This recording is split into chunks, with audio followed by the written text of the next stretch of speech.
या ठिकाणी सर्वप्रथम महाराष्ट्राचा आराध्य दैवत छत्रपती शिवाजी महाराज यांना वंदन करतो. भारतीय घटनेचे शिल्पकार आदरणीय बाबासाहेब आंबेडकर यांना वंदन करतो. हिंदू हृदय सम्राट सेनाप्रमुख बाळासाहेब ठाकरे यांना वंदन करतो. आणि या ठिकाणी आदरणीय दिघे साहेबांना वंदन करतो. आमचे मुख्य नेते आदरणीय एकनाथजी शिंदे साहेब लवकरच इथं उपस्थित होणार आहेत, त्यांना सुद्धा मानाचा मुजरा करतो आणि माझे दोन शब्द आपल्याला सांगतो. नगरपालिकांच्या निवडणुका म्हणजे शेवटी विकास कामांवर चालत असतात. आपण येऊन काय बोलावं आणि काय सांगावं याचं भान आता विरोधकांना राहिलेलं नाही आहे. मला आपल्याला एवढंच सांगायचं आहे, हे जरासं बंद करायला सांगायला आवाज आहे.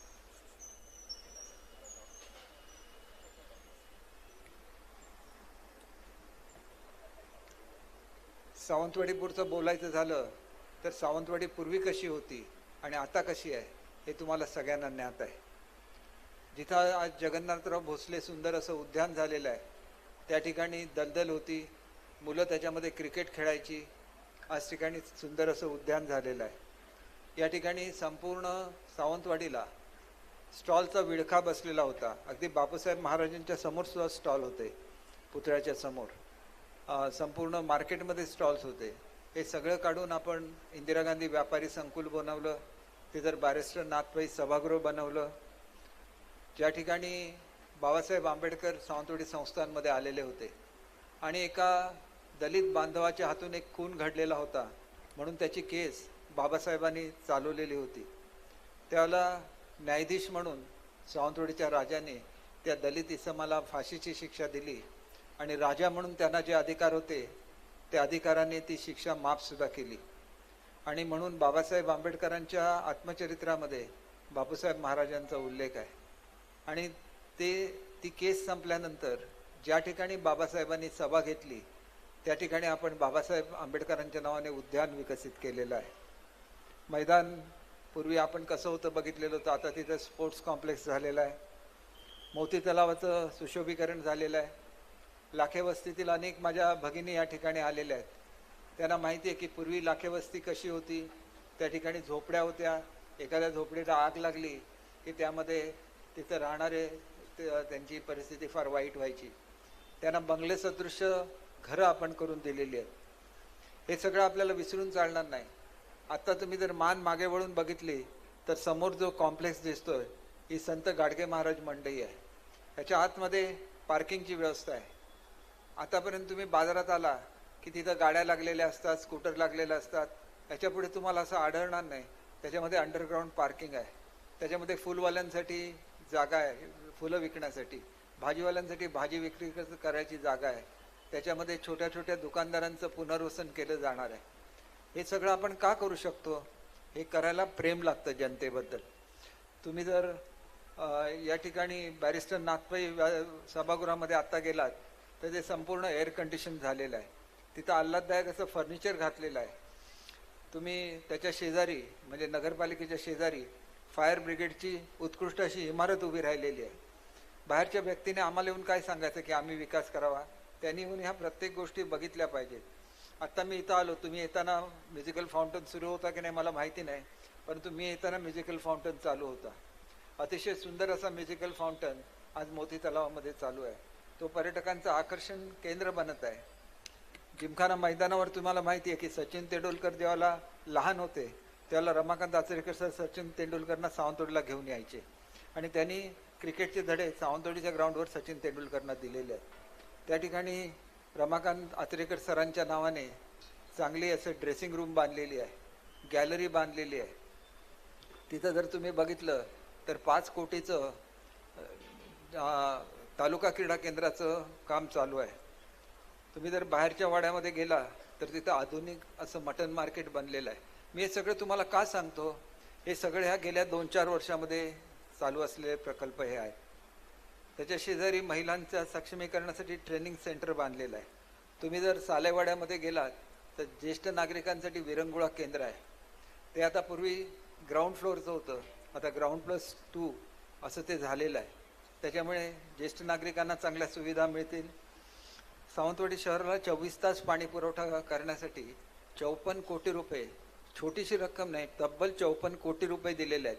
त्याच्यामध्ये अनेक पाण्याच्या टाक्यांची कामं पूर्ण झालेली आहेत. शहरामध्ये पाईपलाईन टाकायचं काम हे आता सुरू झालेलं आहे. लवकरच ते पूर्ण झाल्यानंतर 24 तास पाणी हे तुम्हाला सर्वांना मिळणार आहे. त्याच्यासाठी धरणाची उंची वाढवलेली आहे. तुम्ही आत्ता बोलत असताना संजू बोलला की शिरशिंग्याहून पाणी आणण्याची काही गरज नाही, कारण आपण आपल्या धरणाची उंची वाढवलेली आहे. दुसरी गोष्ट अशी आहे की माझगावला जे धरण होतं त्याच्यामध्ये पाणी पुरवठ्यासाठी वेगळे आरक्षण केलेलं आहे. आणि एवढंच नाही तर केसरीवरून आपल्याला शुद्ध पाण्याचा पुरवठा होतो. त्या ठिकाणून जसं मिनरल वॉटर असतं तेवढं स्वच्छ पाणी केसरीवरून सावंतवाडीला येत असतं. आणि ह्या केसरीच्या वर घारपी नावाचं गाव आहे आणि ह्या घारपी गावामध्ये नवीन धरणाचं काम सुरू आहे. तिथून केसरी हे फक्त 2 ते 4 किलोमीटर आहे. आणि मग तिथल्या धरणाचं काम पूर्ण झाल्यानंतर ते पाणीसुद्धा केसरीच्या धरणामध्ये येऊ शकतं आणि तिथून सावंतवाडीला मिळू शकतं. तर ज्यांना सावंतवाडीची माहितीच नाही ते सावंतवाडीसाठी काय करणार आहे? उगाच आपला जाहीरनामा काढला, त्याच्यामध्ये लिहिलं की शिरशिंगे धरण. तुम्हाला शिरशिंगे धरण माहिती तरी आहे का? शिरशिंगे धरणाचं काम बंद पडलेलं होतं. मी कॅबिनेटमध्ये भांडलो आणि 640 कोटी रुपयाचा निधी मंजूर करून घेतला नुसता शिरशिंगे एका धरणासाठी. यांना काहीही माहिती नसतं. केवळ आज त्यांचं एकमेव उद्देश आहे की सावंतवाडीवर राज्य करायचं. कोण राज्य करणार? ज्यांचं लँड माफिया, म्हणजे तुम्हाला माहिती आहे की लोकांच्या जमिनी बळकवणारी जी लोक असतात, असली लोक आज पैशाचा वर्षाव करतायत सावंतवाडी शहरावर. का करतायत? त्यांना हे शहरावर राज्य करायचं आहे आणि म्हणून बॅकडोर एंट्री घ्यायची. नगराध्यक्षाचा उमेदवार केला, त्याला धड 2 शब्द मराठीसुद्धा बोलता येत नाही. बोलतं कोण? या लँड माफियाचे संबंधित जे नातेवाईक आहेत ते तिथं भाषणं करतात. आणि तुम्हाला हे मान्य आहे का? एक लँड माफिया सावंतवाडीवर राज्य करणं तुम्हाला मान्य आहे का? जरा जोरात बोला नाही म्हणून. एक असा आवाज आला पाहिजे की तुम्ही आता कमीत कमी 1,500 लोक इथं आहात. प्रत्येकाने ठरवलं आम्ही 4-4 लोकांची मतं मिळवणार, तरी तुम्ही नगराध्यक्षांना निवडून आणू शकता की नाही? आणि म्हणून बोलायला शिका, घाबरायचं नाही आपण. माझ्या विरुद्ध सुद्धा पाण्यासारखा पैसा खर्च केला. तुम्ही मला निवडून दिलं की नाही? 4थ्यांदा निवडून दिलं. का निवडून दिलं? या शहराने मला जन्म दिलेला आहे. या शहराचे माझ्यावर उपकार आहेत. माझे आजोबा असतील, वडील असतील, सगळ्यांना या शहराने प्रेम दिलेलं आहे. आणि त्याच्यामुळे या शहरावर मी तेवढंच प्रेम करतो जेवढं शहराच्या नागरिकांनी माझ्यावर प्रेम केलेलं आहे. मला तब्बल 4 वेळा सावंतवाडी मतदारसंघामध्ये कंटिन्युअस 3 वेळा कोणी आमदार निवडून येत नाही अशी या मतदारसंघाची ख्याती होती. तुम्ही मला 3ऱ्यांदा निवडून दिलं. एवढंच नाही तर गेल्या खेपेला परत एकदा निवडून 4थ्या वेळा तुम्ही मला निवडून दिलेलं आहे. हे प्रेम का तुम्ही देता? मला ज्या वेळेला मी आमदारकीच्या उमेदवारीला उभा राहतो त्या वेळेला सर्वाधिक लीड मला सावंतवाडी शहराने दिलेला आहे. लक्षात ठेवा, माझ्या लीडमध्ये सगळ्यात जास्त वाटा हा सावंतवाडी शहराचा राहिलेला आहे. आणि म्हणून या शहराला मी माझं घर समजतो. आणि हे कुठल्याही परिस्थितीमध्ये माफियाच्या हातामध्ये हे शहर जाणार नाही हे मी तुम्हाला सांगतो. कारण सावंतवाडीची संस्कृती आहे. ही संस्कृती बापूसाहेब महाराजांनी आपल्याला शिकवली, ज्यांना राम राजा म्हटलेलं होतं. परंतु आज परिस्थिती काय आहे? आज समोरचा तलाव आहे तो सुद्धा आपला आहे म्हणून केस घातलेली आहे. वस्तुस्थिती आहे ना. मग तुम्ही त्या ठिकाणी नगराध्यक्ष होता तेव्हा तुम्ही चांगले वकील दिले. कोणाच्या विरुद्ध दिले? राजघराण्याच्या विरुद्ध दिले. राजघराणं असं कधी नव्हतं. त्यांनी कधी पब्लिक प्रॉपर्टीवर कधी आपला अधिकार सांगितला नव्हता. आज हॉस्पिटल आमचं, तलाव आमचा, रेस्ट हाऊस आमचं, हे काय चाललेलं आहे? मनाचा मोठेपणा दाखवा, बापूसाहेब महाराजांचा वारसा जपा आणि मग तुम्ही काय राजघराणा म्हणून मतं मागावी? आम्हाला सुद्धा इतिहास दिलेला आहे, परंपरा दिलेली आहे. माझ्या आजोबांना त्यावेळेच्या राजांनी नगरशेठ म्हणून किताब दिलेला आहे. का दिला? त्यांनी हजारो लोकांना कामाला लावलं, हजारो लोकांना पोटाला लावलं. मग ती परंपरा तुम्हाला आम्हाला चालवायची आहे. आम्हाला काय असे लोकांच्या जमिनी विकून आणि जमिनीचं सौदे करून लोकांना फसवून जे लोक मोठे झालेले आहेत त्याच पैशाचा वर्षाव करतील सावंतवाडी शहरावर. पण ह्याला सावंतवाडी शहरातल्या नागरिकांनी भुलता कामा नये. ही अपप्रवृत्ती आपल्या शहरामध्ये येता कामा नये. हे प्रत्येक तुमच्या नागरिकांचं कर्तव्य आहे. प्रत्येकाने ठरवा की या अपप्रवृत्तीला आम्ही शहराच्या बाहेर घालवणार. सुदैवाने त्यांचं ऑफिस सुद्धा झाले ना, नगरपालिकेच्या बरोबर बाउंड्रीच्या बाहेर आहे. त्यांना तिथं त्यांच्या ऑफिसमध्ये पाठवून द्या. नकोच असली संस्कृती आम्हाला. आम्हाला शांतता पाहिजे. एक काळ असा होता की ह्या गांधी चौकामध्ये फायरिंग झालेलं होतं, पोलिसांनी फायरिंग केलेलं होतं.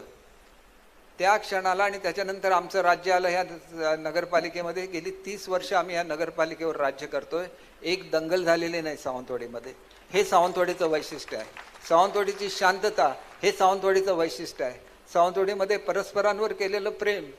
जर 25 तारीख असेल आणि त्या ठिकाणी मास होतो रात्रीच्या वेळेला ख्रिश्चन धर्मियांमध्ये, दुसऱ्या दिवशी ख्रिसमस असतो, प्रत्येक मासला मी त्या ठिकाणी हजर असतो.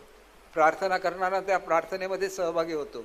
ईदचा दिवस असेल तर त्यांची प्रार्थना संपल्यानंतर प्रत्येकाला एक फूल देण्यासाठी मी मशिदीच्या बाहेर उपस्थित असतो. तेवढ्याच प्रेमाने आमच्या दिवाळी असेल तर विठ्ठल मंदिरामध्ये उपस्थित असतो. शेवटी ही आमची संस्कृती आहे. ही सावंतवाडीची संस्कृती आहे. ही शांततेची संस्कृती आहे. ही शांतता बिघडता कामा नये. आज बाहेरच्या वाड्यामध्ये 4-4 अपक्ष उमेदवार उभे केलेले आहेत. कशासाठी उभे केले? आमची मतं खायला उभे केलेले आहेत. विचार करा कशासाठी. आज विरोधी पक्षाचा एखादा उमेदवार असेल तर त्याला फायनान्स केलं जातं. कशाला? आमची मतं खायची म्हणून. म्हणून तुम्ही लक्षात ठेवा, विरोधी पक्षाला जी मतं घातली जाणार ही मतं भाजपला मतं घातल्यासारखी आहेत. त्यांना अजिबात मतं घालू नका, कारण ते कधीच निवडून येणार नाही आहेत. आणि म्हणून भाजपने तरी हे सगळं का केलेलं आहे? आम्ही युतीमध्ये एकत्र आहोत. महाराष्ट्रामध्ये आमची महायुती आहे. आम्ही महायुतीमध्ये एकत्र आहोत. इथं सुद्धा आम्ही महायुती करू शकलो असतो, पण त्यांनी मुद्दाम केलेले नाही, कारण त्यांना राजकीयदृष्ट्या कटकारस्थान करायचं आहे. राणेसाहेब आपले खासदार आहेत. त्यांनी सांगितलेलं होतं की युती करूनच निवडणुका लढवायच्या आहेत. ऐकलं का त्यांचं कोणी? एवढा मोठा नेता जो अगदी महाराष्ट्रामध्ये विपरीत परिस्थिती असताना खासदारकीला निवडून आलाय. कसे आले? तर रत्नागिरी जिल्ह्यामधलं 1 लाखाचं डेफिसिट होतं. 1 लाखाचं डेफिसिट सिंधुदुर्ग जिल्ह्याने भरून काढलं. 1,40,000 मतं दिली जादा, आणि त्याच्यामुळे 40,000 मतांनी ते निवडून आले. मग एवढं प्रेम ज्या राणेसाहेबांवर आम्ही दिलेलं आहे. अनेक वेळेला माझा सुद्धा संघर्ष झालाय ना राणेसाहेबांच्याबरोबर, मी कुठे नाही म्हणून सांगतो. आणि एक गोष्ट लक्षात घेतली पाहिजे की संघर्ष हा विचाराचा पाहिजे. तो विचाराचा संघर्ष होता. ज्या क्षणी तो संघर्ष संपला त्या क्षणी आम्ही एकत्र आलो. आणि आज सुद्धा माझे अतिशय जिव्हाळ्याचे संबंध हे राणेसाहेबांच्या बरोबर आहे. आदरणीय एकनाथ शिंदे साहेबांचं या ठिकाणी आगमन झालेलं. मी आपल्याला सर्वांना विनंती करतो की आपण उभं राहून आणि टाळ्या वाजवून एकनाथ शिंदे साहेबांचं स्वागत करावं.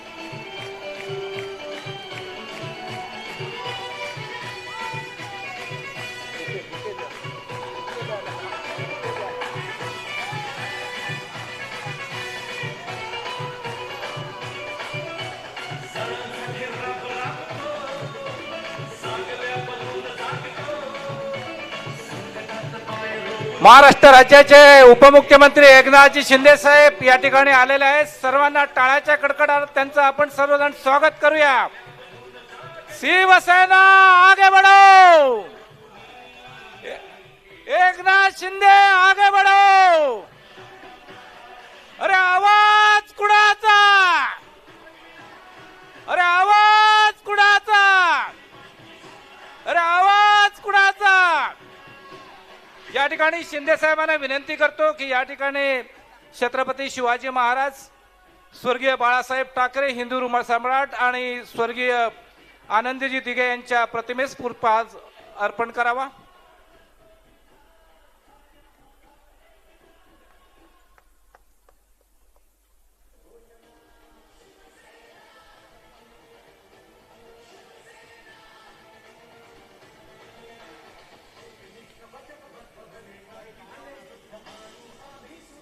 अरे आवाज कुणाचा? मोठ्यानं अरे आवाज कुणाचा? अरे येऊन येऊन येणार कोण? या ठिकाणी आपले सगळ्यांचे लाडके आमदार सन्माननीय दीपकभाई केसरकर यांना विनंती करतो की आपलं त्या ठिकाणी मनोगत पूर्ण करावं. आणि म्हणून आपण लक्षात घ्या की या शहराला जे जे पाहिजे ही प्रत्येक गोष्ट मला माहिती असते. या शहरामध्ये जुन्या शाळा होत्या. आज 1 नंबर शाळा, 2 नंबर शाळा, सर्वांना पूर्ण नवीन बिल्डिंग दिलेले आहेत. या ठिकाणी 6 नंबरची शाळा आहे, तिथे रेसिडेन्शियल स्कूल मंजूर केलेलं आहे. जवळजवळ 7 कोटी रुपये हे नुसते रेसिडेन्शियल स्कूल बांधायला त्यांना दिलेले आहेत.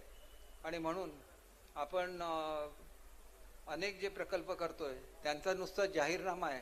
इथं तर आम्ही योगा सेंटरसाठी पैसे मंजूर केलेले आहेत. नरेंद्र उद्यानवर जर तुम्ही गेलात तर त्या ठिकाणी इको टुरिझमचं सेंटर आहे, त्या ठिकाणी टेंट हाऊसेस आहे, ट्री हाऊसेस होत आहेत. आणि त्याच्यामुळे विकास कसा करायचा हे आम्हाला कोणी शिकवण्याची गरज नाही. आज गरज कसली आहे? मगाशी मी तुम्हाला सांगत होतो, राणे साहेबांच्या बद्दल सांगत होतो. माझ्यावर येऊन टीका केली त्यांचे पालकमंत्र्यांनी की तुम्ही त्यांच्याविरुद्ध संघर्ष केला. मी संघर्ष जरूर केला, परंतु तो तत्वासाठी असलेला संघर्ष होता. मी त्यांच्यावर कधीही व्यक्तिगत टीका केलेली नाही, हे लक्षात घेतलं पाहिजे. आणि म्हणून सहजासहजी आम्ही एकत्र आलो. आज सुद्धा राणे साहेबांचे आशीर्वाद तेवढेच माझ्याबरोबर असतात, ही वस्तुस्थिती आहे. आणि म्हणून आपल्याला मला एकच गोष्ट सांगायची आहे, हे एक षडयंत्र आहे. राणे साहेबांनी सांगितलेलं होतं की युती करून निवडणुका लढवा, असं सांगून सुद्धा त्यांचं ऐकलं गेलं नाही. आम्ही सांगत होतो युती करून निवडणुका लढवूया, ऐकलं गेलं नाही. का ऐकलं गेलं नाही? त्यांना नेतृत्व संपवायचं आहे. त्यांना राणेसाहेबांचं नेतृत्व संपवायचं आहे, माझं नेतृत्व संपवायचं आहे आणि त्यांना स्वतःचं नेतृत्व एस्टॅब्लिश करायचं ह्या जिल्ह्यामध्ये. हे कोण आहेत त्यांचं मी नाव घेणार नाही, पण तुम्ही त्यांना चांगलं ओळखता. काय मिळवता ते आणि पैशाचा वर्षाव करून कोणाला शिकवतायत? सावंतवाडीची जनता पैशाला विकली जाणारी नाही, एवढं मी ठामपणे तुम्हाला सांगतो. सावंतवाडीला एक परंपरा आहे आणि सावंतवाडीची जनता कधीही पैशाने विकली गेली नाही, पुढे विकली जाणार नाही.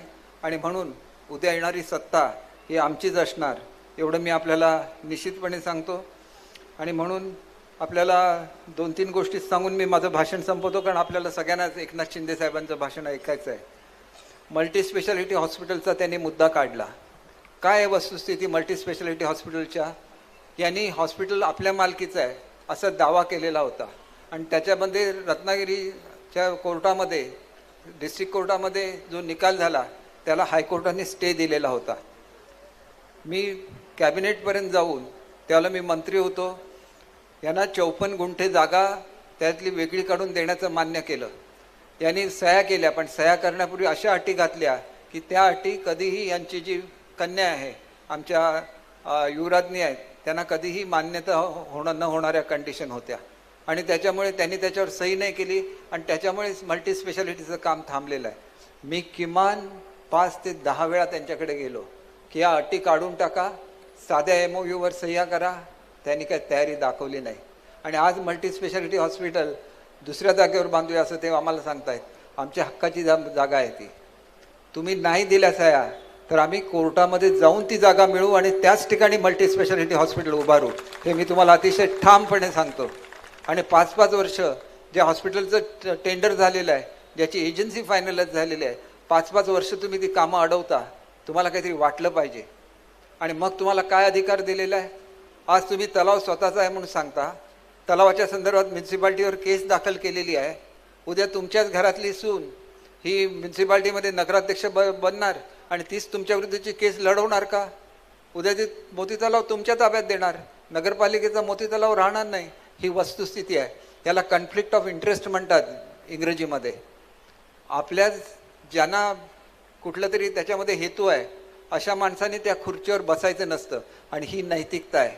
आणि म्हणून त्यांना या नगराध्यक्ष पदावर बसण्याचा कुठलाही नैतिक अधिकार नाही, हे मी अतिशय स्पष्टपणे सावंतवाडीच्या जनतेला सांगू इच्छितो. आणि म्हणून केवळ मी युवराज्ञी आहे म्हणून मी नगराध्यक्ष होणार चालणार नाही. अगोदर तुमची केस मागे घ्या. नगरपालिकेच्या विरुद्ध केस घातलेली आहे ना, मोती तलाव आमचा आहे म्हणून, केस मागे घ्या आणि नंतर इलेक्शन लढवा. अशा नाही इलेक्शन लढवता येणार तुम्हाला. मी राजघराण्याचा अतिशय आदर ठेवतो. मला स्वतः शिवरामराजे भोसलेंनी राजकारणामध्ये आणलं, परंतु आदर ठेवणं याचा अर्थ तत्वाला तिलांजली देणं नाही. तुम्हाला हे लक्षात ठेवलं पाहिजे की मोती तलावाची केस मागे न घेता कशाला निवडणूक लढवली आहे? उद्या स्वतः मागे घेऊ शकता. उद्या मागे घ्या आणि उद्या संध्याकाळी अनाऊन्स करा की आम्ही केस मागे घेतली आहे आणि नंतर लोकांची मतं मागा. अशी मतं नाही मागता येणार. त्याच्यानंतर मला भाषण संपण्यापूर्वी एवढंच सांगायचं आहे की आमचे उमेदवारांबद्दल, आमचे उमेदवार ह्या केपेला मला अनेक लोकांनी कौतुक केलं की तुम्ही नवीन नवीन चेहरे दिलेले आहेत. आमच्या ज्या नगराध्यक्ष पदाच्या उमेदवार आहेत या स्वतः ॲडव्होकेट आहेत बार असोसिएशन जे सावंतवाडीचे आहे त्याचे अध्यक्ष आहेत, नोटरी आहेत. आणि त्याच्यामुळे अतिशय तुम्ही त्यांचं भाषण ऐकलं असणार. 40 मिनटं भाषण केलं, म्हणून 40 मिनटं भाषण केलं, त्याच्यामुळे मला भाषणाचा वेळ माझा कट झाला साहेब. कारण तुम्ही येऊन मी भाषण करणं बरोबर नाही तुमच्यासमोर, म्हणून मी म्हटलं होतं थोडंसं. तर तुमचं लक्षात आलं असणार की त्यांना मराठी येतं आणि कोकणी सुद्धा चांगलं येतं.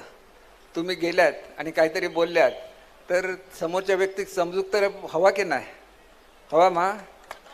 काय नुसतं जर तुमच्याकडे बघत राहिलो नगराध्यक्ष चलात का काय तुम्ही जाऊन परत मराठीत बोलू करा आणि इंग्रजीत बोलू कया याचा विचार तुम्ही करू कयो असं मला वाटतं. आणि म्हणून मराठी तरी बोला, कोकणी तरी बोला, आणि नंतर मग तुम्ही म्हणा की आम्हाला लोकांचं प्रतिनिधित्व करायचं आहे. आणि म्हणून मी आपल्याला अतिशय नम्रपणे सांगतो, आमच्या जेवढ्या नगराध्यक्षपदाचे उमेदवार सक्षम आहे तेवढेच आमचा प्रत्येक उमेदवार सक्षम आहेत. किमान 4 ॲडव्होकेट आमच्या पॅनलमधून उभे आहेत. आमच्या पॅनलमधून सूर्याजीसारखा एक उमेदवार आहे जो स्वतः ॲम्ब्युलन्स घेऊन रुग्णांना घेऊन येतो, स्वतः सर्वांना रक्तदान करतो. असे उमेदवार तुमच्याकडे आहेत का? असे उमेदवार आम्ही दिले का दिले? आम्हाला उद्या सावंतवाडी सुंदर बनवत असताना ती आरोग्यदायी सुद्धा बनवायची आहे. म्हणून असे आमचे उमेदवार आहेत की जे दिवस रात्र लोकांसाठी काम करतात. आमच्यापैकी अनेक उमेदवार ॲडव्होकेट आहेत. अनेक लोक स्वतःला ॲडव्होकेट म्हणतच नाही. आमचं सुरेंद्र बांदेकर आहे, मलाच माहिती नव्हतं की ॲडव्होकेट आहे म्हणून, कारण त्याने दिवस रात्र ते देवाचीच पूजा करत असतात. कधी वकिली करतील अशी मला गॅरंटी नाही. आमचे संजीव परब परखड बोलतात, परंतु मोती तलावचा मुद्दा मात्र त्यांनी अचूकपणे मला नेहमी सांगत होते, तुम्ही मोती तलावाबद्दल बोलत नाही, मोती तलावाबद्दल बोलत नाही. आणि त्यांनी एक स्लिप काढली ह्याची, ती छोटीशी रील असते ना तशी रील काढली आणि त्याच्यामध्ये भाषण दाखवलं की मोती तलाव कोणाच्या तरी मालकीचा होणार. आणि नंतर मग त्याच्यामध्ये अशा बिल्डिंग वर आलेल्या दाखवल्यात त्या पाण्यातून. आणि मग हे म्हणतात की